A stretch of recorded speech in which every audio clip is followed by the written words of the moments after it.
seem to really want to bring those creations to life. La niebla era espesa esa mañana. Flotaba baja, aferrándose a las cruces como si se negara a disiparse. La señora Tomasa llegó al Panteón Municipal de San Ismael antes que todos, como era costumbre. Llevaba más de 20 años caminando esos pasillos de tierra húmeda y lápidas agrietadas, siempre en silencio, con su carpeta de registros y una pequeña radio de pilas que colgaba de su bolso. Pero ese día, apenas cruzó la reja de entrada, supo que algo no estaba bien. A lo lejos, en la zona olvidada del ala este, entre cipreses torcidos y tumbas hundidas por el tiempo, algo rompía con la monotonía del paisaje. Era una figura en el suelo, inmóvil. Tomasa no corrió, sus piernas no le daban para eso, pero tampoco se detuvo. Avanzó despacio, con el corazón golpeando en el pecho y un presentimiento oscuro que le oprimía el estómago. Al llegar, lo reconoció de inmediato.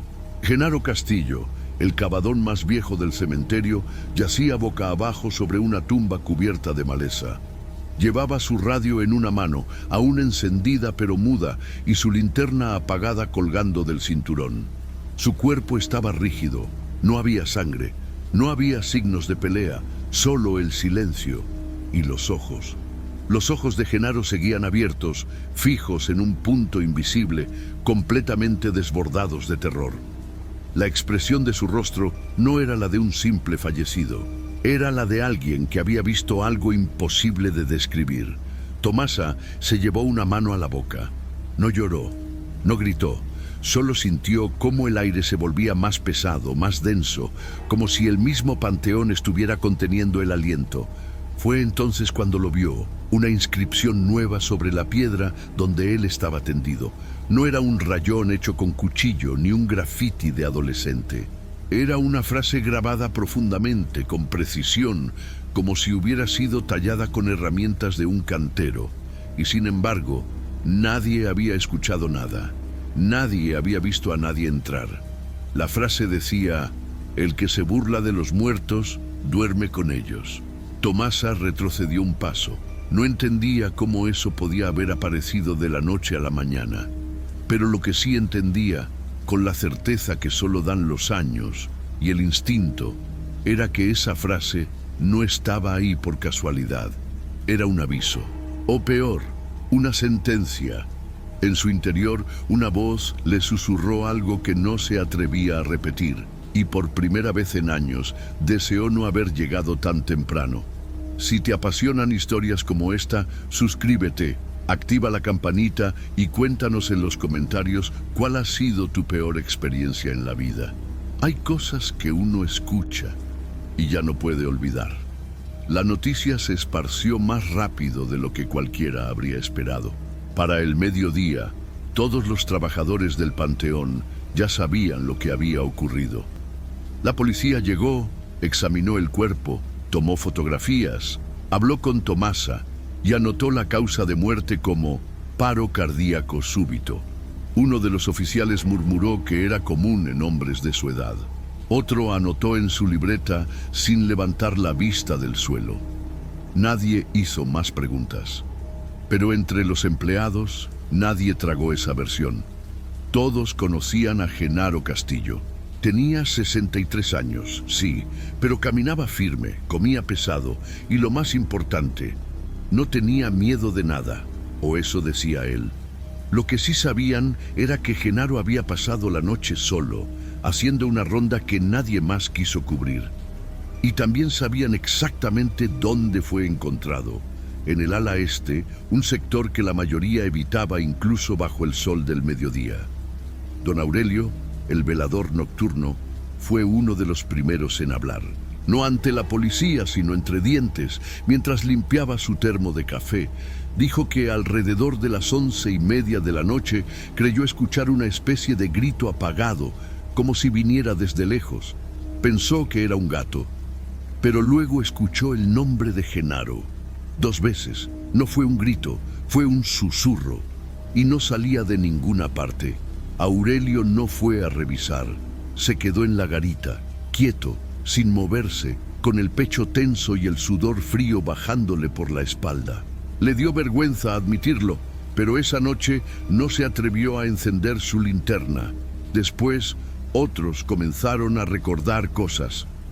El jardinero joven dijo que días antes había visto a Genaro parado, solo, frente a una lápida vieja, sin moverse, como si escuchara a alguien.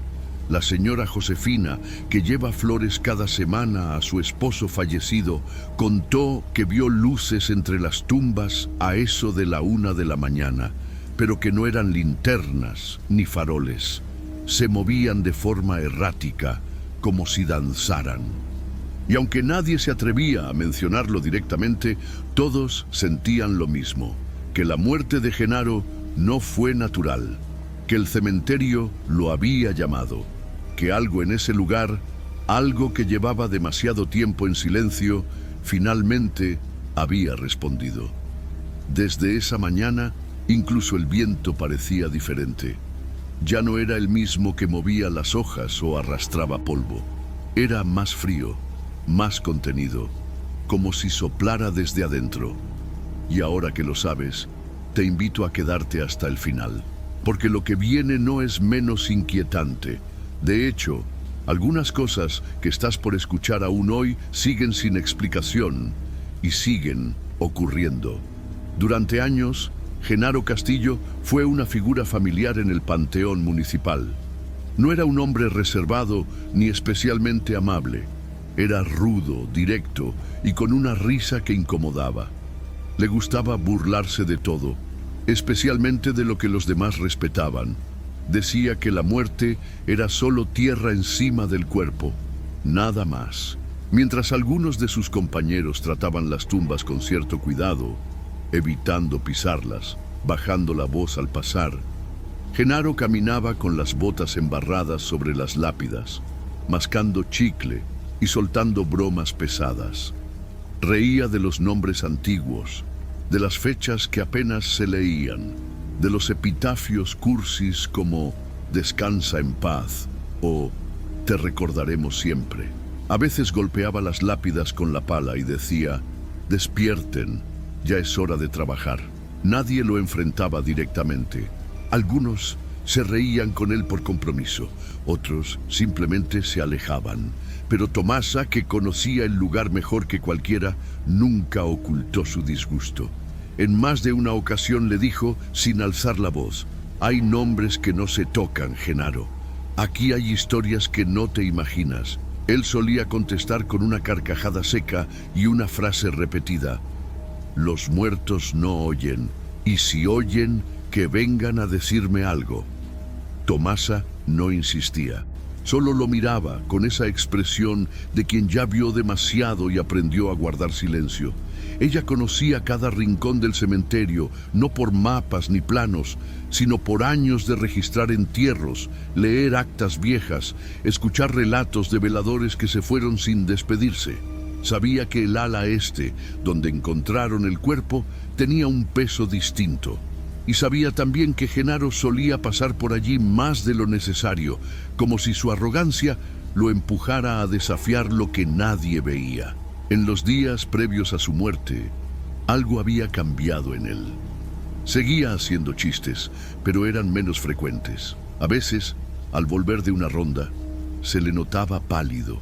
Decía que era el frío o la edad, pero Tomasa lo observaba. Había noches en que dejaba el radio encendido más de lo normal, como si necesitara el sonido constante para no sentirse solo. Incluso llegó a cerrar la puerta del depósito con tranca, algo que nunca hacía. Una tarde, mientras tomaban café en la caseta de administración, soltó una frase sin pensarlo. «A veces este lugar no calla». Nadie entendió. Él se corrigió con rapidez. «Me refiero a los grillos, los árboles, esas cosas». Pero el comentario quedó flotando, como si se le hubiera escapado algo que no quería admitir. Fue en ese momento cuando Tomasa supo, sin necesidad de más señales, que Genaro ya había escuchado los susurros. Y cuando los muertos susurran, No hay forma de fingir que no fue real. La zona este del Panteón de San Ismael nunca fue como las demás. Incluso en los mapas oficiales aparecía apenas como área de enterramientos antiguos. Era un rincón donde la vegetación crecía más densa, donde las raíces de los árboles levantaban las lápidas y el musgo cubría los nombres. Allí, el silencio no era paz, era presión, como si el aire mismo contuviera algo atrapado. Durante el día, parecía solo un tramo olvidado, con mausoleos derruidos y tumbas que ya nadie visitaba. Pero al caer la noche, el ambiente cambiaba. El viento ya no soplaba de lado a lado, parecía girar en círculos, atrapado entre los cipreses torcidos y las paredes de piedra. Las linternas fallaban, los pasos sonaban más fuertes, y los ecos, cuando existían, no devolvían las mismas palabras. Genaro conocía esa parte. Años atrás, había sido quien ayudó a limpiar algunos de los pasillos de esa zona para un nuevo entierro que al final nunca ocurrió. Desde entonces, evitaba pasar por ahí si no era necesario. Pero en la última semana, por razones que nadie comprendía del todo, comenzó a acercarse cada vez más. Revisaba los candados de los nichos, quitaba ramas, movía piedras. Algunos decían que era por simple desafío, otros que lo hacía para demostrar que no tenía miedo. Tomasa, sin embargo, pensaba distinto. Lo hacía porque sentía que algo lo llamaba. Esa noche, la que terminó con su cuerpo sobre la lápida, nadie más quiso cubrir el turno. Un joven ayudante se reportó enfermo y los demás dieron excusas poco convincentes. Genaro lo tomó como una ofensa.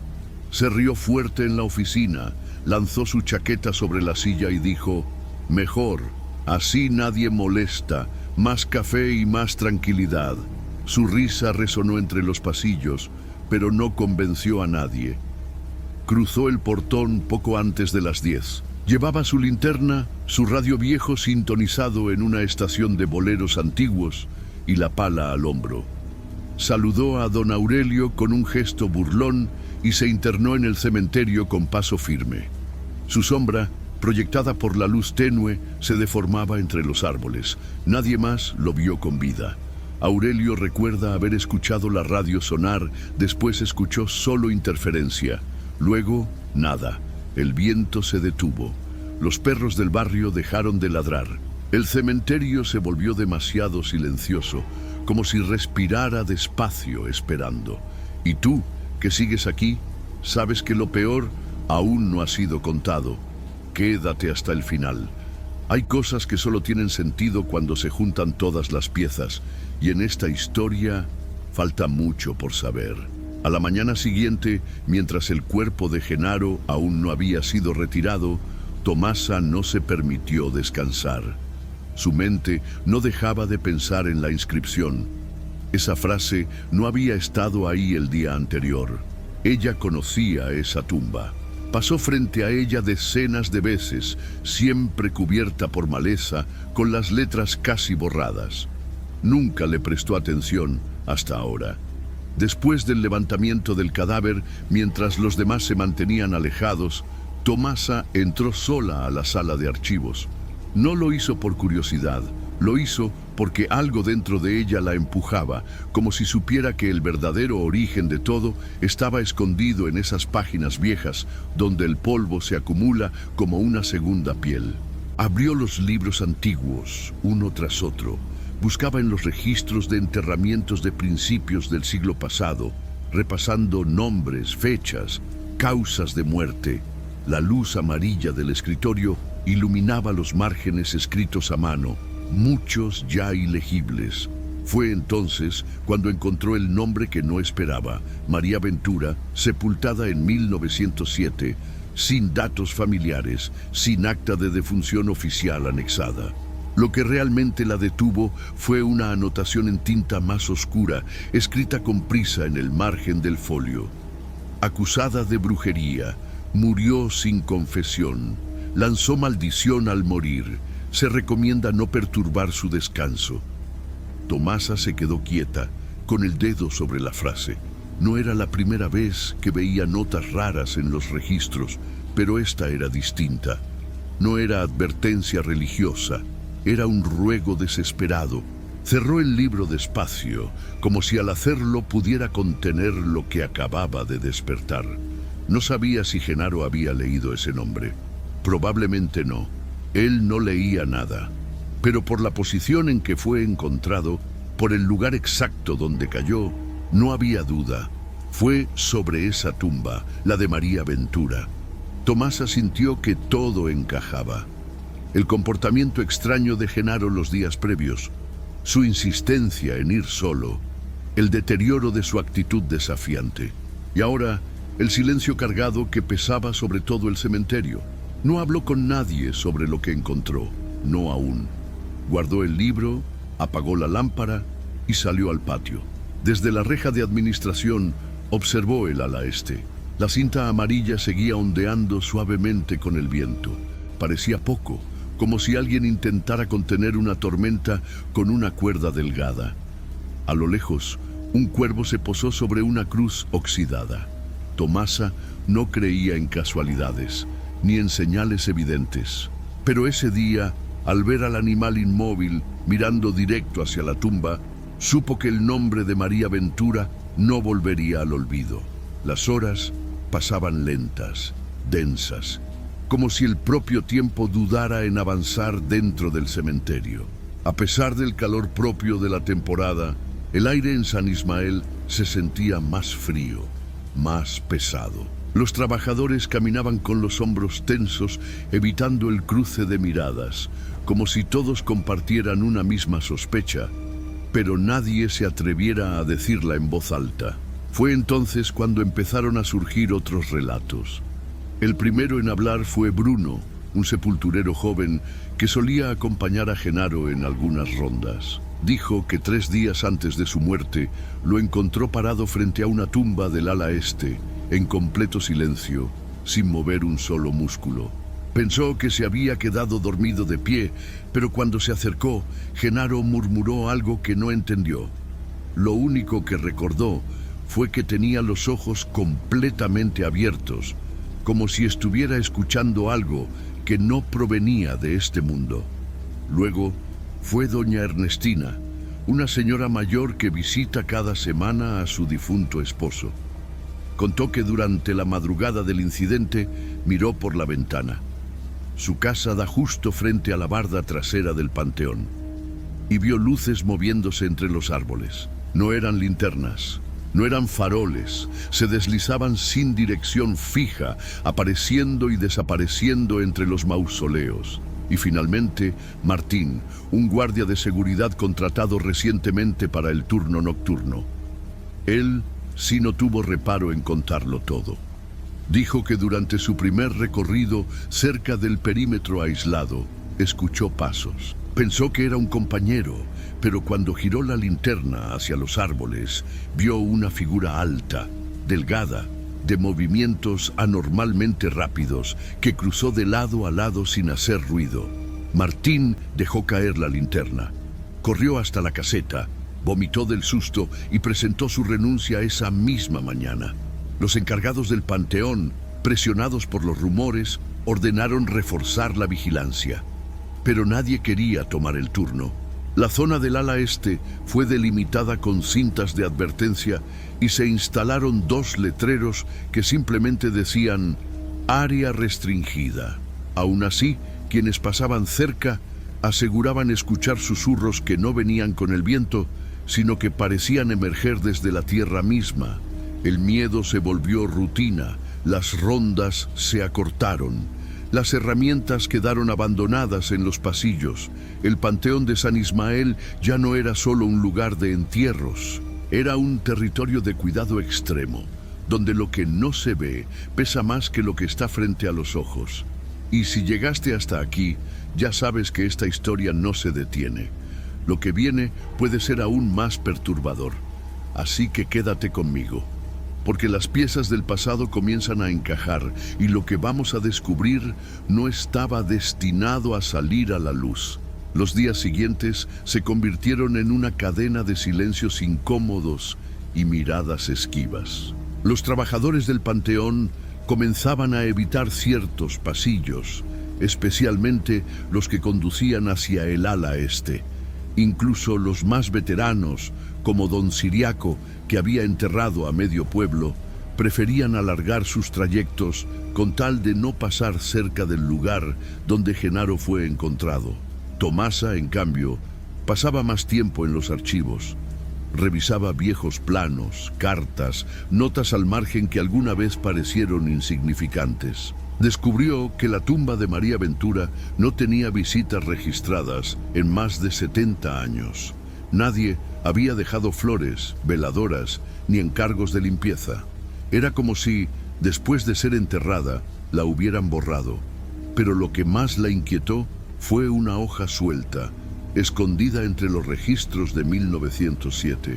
Estaba doblada en 4, con el papel casi deshecho por el tiempo.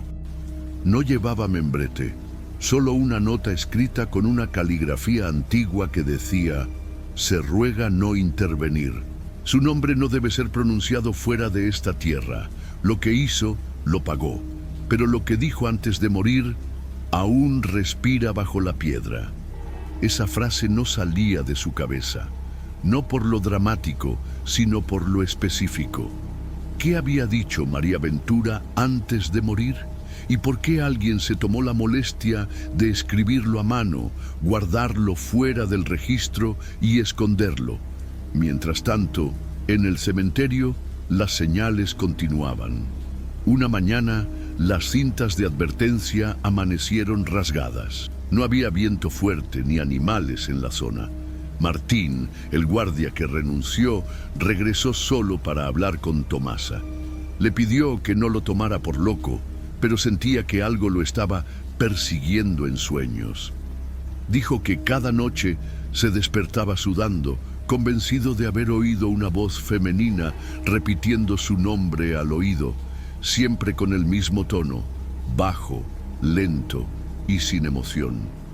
Una noche, incluso don Aurelio confesó que escuchó ruidos metálicos provenientes de la zona restringida. Pensó que alguien había entrado, pero al iluminar con su linterna no vio a nadie. Solo alcanzó a notar algo que nunca había pasado antes. La inscripción en la lápida brillaba tenuemente, como si la piedra se calentara por dentro. Se frotó los ojos. Cuando volvió a mirar, la luz había desaparecido. Los trabajadores comenzaron a hablar de ella, sin nombrarla. Decían la del fondo, la de la piedra, o simplemente ella. El respeto, que antes era protocolo, se transformó en una necesidad para sentirse a salvo. Ningún nuevo entierro fue programado para esa zona. Las solicitudes se desviaban. Nadie quería acercarse. Nadie quería ser el siguiente en despertar algo que no debía moverse. Y mientras tanto, Tomasa, sola en su escritorio, entendía que la historia no se había cerrado con la muerte de Genaro. Al contrario, había sido solo la primera grieta en una tierra que llevaba demasiado tiempo conteniéndose. Nunca se supo con certeza lo que Genaro hizo exactamente sobre esa tumba. Nadie lo vio directamente, y él jamás mencionó nada específico. Pero por lo que comenzó a contarse después, todo indicaba que su conducta aquella noche fue la culminación de una provocación que venía arrastrando desde hacía tiempo. Se decía que días antes había comentado entre risas que había encontrado una tumba sin dueño, una que ni veladoras tenía, que seguramente era de alguien que ni los gusanos querían. Los que lo escucharon en ese momento se quedaron en silencio. No era raro que Genaro bromeara de esa forma. Lo extraño fue que esa vez nadie se rió. Tomasa recordó algo más. En una ocasión, meses atrás, Genaro golpeó la lápida de esa misma tumba con la pala mientras se quejaba de una raíz que le impedía abrir un paso. Dijo algo como: «Ni muerta dejas de estorbar». Lo dijo sin pensar, como solía hacerlo. Pero ahora, con todo lo que había ocurrido, esa frase resonaba de otra forma. El hecho era que él había caído justo ahí, no cerca, no en los alrededores, exactamente sobre la tumba de María Ventura. La inscripción que apareció grabada tras su muerte no estaba al azar. Era un mensaje preciso, directo, con destinatario claro. Y el silencio del resto del cementerio parecía haberlo comprendido perfectamente. Lo que inquietaba aún más era que no había huellas, herramientas ni marcas recientes sobre la piedra. La grabación era limpia, profunda, como hecha desde adentro. A veces, cuando Tomasa pasaba cerca del sitio, sentía como si la tierra misma la empujara suavemente hacia atrás, como si una fuerza invisible rechazara cualquier intento de proximidad. Y ella, por puro instinto, respetaba esa distancia. Los empleados que aún se atrevían a hablar decían que los susurros seguían, pero que ya no eran vagos ni dispersos. Ahora, en ciertas noches, parecían formar frases completas. Algunos creían haber oído su propio nombre. Otros decían que sentían el aliento de alguien detrás, aunque estuvieran solos. Las cámaras de seguridad instaladas en el sector fallaban constantemente. Los registros aparecían con líneas borrosas, con ruidos de interferencia o con lapsos de tiempo que simplemente desaparecían. La administración del cementerio envió a revisar los equipos, pero los técnicos aseguraban que no había daño físico, que todo estaba en orden. Nadie quiso volver una segunda vez. Y si tú estás aquí, escuchando esto con atención, debes saber que el final no es lo más inquietante, es lo que nunca se dijo, lo que aún no salió a la luz. Quédate hasta el final, porque algunos secretos, cuando se entierran, no mueren. Solo esperan el momento exacto para ser desenterrados y hablar. El panteón de San Ismael ya no era el mismo. Lo que antes era un lugar de rutina silenciosa y labores repetitivas, se había convertido en un espacio donde cada sonido parecía tener un eco distinto. Incluso durante el día, el ambiente se sentía más denso, como si el aire estuviera saturado de algo que no se veía, pero se percibía en la piel. La pala de Genaro, la misma que golpeó tantas veces contra las lápidas, aún descansaba apoyada en un rincón del depósito de herramientas. Nadie la había tocado desde aquella noche. No por respeto, por temor. Algunos creían que estaba marcada. Otros simplemente evitaban acercarse, como si su contacto pudiera despertar algo que aún no terminaba de manifestarse. Los trabajadores llegaban, cumplían su jornada y se marchaban sin hablar demasiado. Ya no se escuchaban radios encendidos, ni carcajadas en los pasillos. Incluso los más escépticos preferían no comentar nada. Lo que había ocurrido con Genaro seguía siendo un tema que se evitaba con habilidad. Pero la ausencia de palabras no eliminaba el miedo, lo amplificaba. Tomasa notaba los cambios en los gestos, el modo en que algunos evitaban mirar hacia el ala este, cómo otros caminaban más rápido al pasar cerca, y cómo los nuevos empleados eran advertidos, con frases vagas pero cargadas de intención, que ese sector no se toca. Habían pasado ya varios días desde la muerte de Genaro, y sin embargo, el clima en el cementerio no había recuperado su ritmo habitual. Las flores comenzaban a marchitarse más rápido, los pájaros ya no cantaban al amanecer, y algunas veladoras aparecían derretidas de formas extrañas, como si hubiesen sido deformadas por una llama que no venía de afuera, sino de adentro. Una mañana, mientras Tomasa revisaba la zona desde la reja de administración, notó que las trepadoras que cubrían la tumba de María Ventura habían crecido. No un poco, lo suficiente como para ocultar parte de la lápida. No era temporada de lluvias. No había motivos para ese crecimiento repentino. Las plantas parecían aferrarse con fuerza a la piedra, envolviéndola como si quisieran protegerla o esconderla. Aquella misma noche, el viento volvió a soplar con más fuerza. No era un viento común, No movía los árboles de forma uniforme, lo hacía en ráfagas cortas, como si algo respirara desde lo profundo del suelo. Los susurros regresaron, más nítidos, más cercanos. A algunos empleados les pareció escuchar nombres que ya no recordaban. Otros no quisieron contarlo, pero empezaron a faltar sin previo aviso. El cementerio entero parecía haber entrado en una especie de pausa, una espera sin explicación, como si algo estuviera por ocurrir nuevamente, como si la historia de Genaro no hubiera sido un final, sino una advertencia. Y mientras tanto, Tomasa escribía en su cuaderno personal, en la última página, una frase que no compartió con nadie. Cuando los muertos dejan de guardar silencio, es porque alguien los obligó a despertar. El amanecer siguiente fue pálido y sin color. El cielo, cubierto por una capa espesa de nubes, apenas dejaba filtrar la luz. Tomasa llegó temprano, como siempre. Cruzó la reja de entrada sin detenerse. Caminó por los pasillos del panteón con los ojos entrecerrados, como si esperara encontrar algo diferente. Y lo hizo. Desde lejos, notó que algo había cambiado en la tumba de María Ventura. Las cintas amarillas de advertencia, que llevaban días colgando entre los árboles y los postes de madera, estaban en el suelo, cortadas por la mitad. Nadie se había acercado al sitio desde hacía días.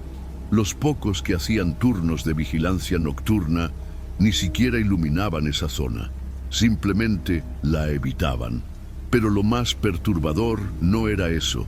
Lo que heló la sangre de Tomasa fue la lápida misma. La inscripción que había aparecido días antes seguía ahí, intacta. Sin embargo, justo debajo de la frase «El que se burla de los muertos duerme con ellos», había una nueva línea. Una frase más corta, más reciente, grabada con la misma profundidad y la misma caligrafía antigua. Decía: «El siguiente ya fue elegido». Tomasa retrocedió un paso sin darse cuenta. El viento sopló con más fuerza, removiendo las hojas secas a su alrededor. No gritó, no corrió. Solo se quedó quieta, sintiendo cómo el peso del aire le oprimía el pecho.